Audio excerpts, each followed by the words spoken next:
atheist, Warner Wallace. He was an atheist before coming to Jesus. And Warner Wallace was a cold case detective.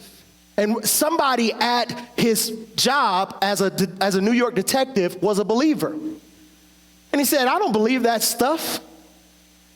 And this detective challenged Warner Wallace and said, well, why don't you do this? Use the same evidence that you use to convict people in cold cases to convict and see if Jesus truly rose from the dead. He used the same measurements and said all of the eyewitnesses in the scriptures and outside of the scriptures that said that Jesus rose from the dead.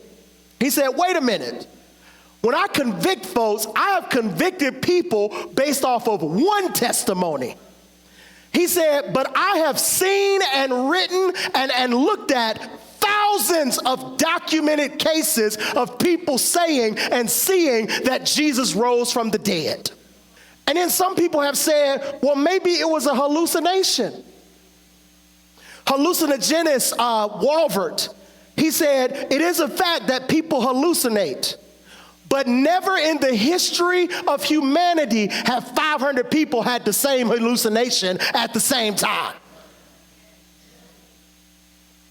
As Warner Wallace began looking and weighing the evidence, he said, look, beyond a shadow of a doubt, Jesus came, Jesus died, and rose from the dead.